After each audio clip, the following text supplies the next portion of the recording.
आकाशात ढग दाटलेत, वातावरणात गारवा जाणवतोय, पण शेतकऱ्यांच्या मनात एकच प्रश्न आहे, हे ढग फक्त आभाळातच राहणार आहेत की प्रत्यक्षात शेतातही बरसणार आहेत?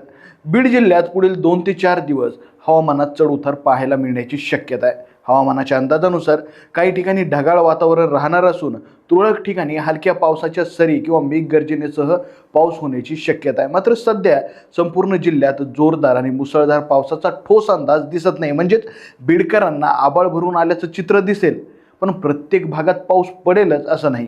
काही भागात ढगांची गर्दी होऊनही पाऊस हुलकावणी देऊ शकतो, तर काही ठिकाणी अचानक हलक्या सरी बरसू शकतात. पण त्यामुळे ढग आहेत म्हणजे पाऊस नक्की असंही नाही, आणि पाऊस येणारच नाही असंही म्हणता येणार नाही. याचा थेट परिणाम शेतकऱ्यांच्या शेतीच्या नियोजनावर होणार आहे. सोयाबीन, कापूस, तूर यांच्यासारख्या खरीप पिकं सध्या पावसाच्या स्थितीकडे पाहत आहेत. ज्या भागात पावसाची गरज आहे तिथं केवळ ढगाळ वातावरण राहिलं आणि प्रत्यक्षात पाऊस झाला नाही, तर पिकांना अपेक्षित असा फायदा मिळणार नाही. उलट ज्या भागात सरी बरसतील तिथे जमिनीत ओलावा टिकून पिकांना काहीसा दिलासा मिळू शकतो. त्यामुळे शेतकऱ्यांनी पुढील काही दिवस स्थानिक हवामानाचा अंदाज आणि पावसाच्या प्रत्यक्ष स्थिती पाहूनच शेतीची कामं नियोजनात करावीत.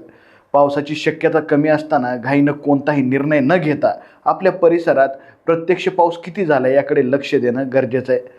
बीडच्या आकाशात ढगांची गर्दी आहे, पण या ढगातून पावसाच्या सरी बरसणार की पुन्हा एकदा शेतकऱ्यांना फक्त ढगाचंच दर्शन देऊन समाधान मानावं लागतंय? याचं उत्तर पुढील 2 ते 4 दिवसात स्पष्ट होईलच.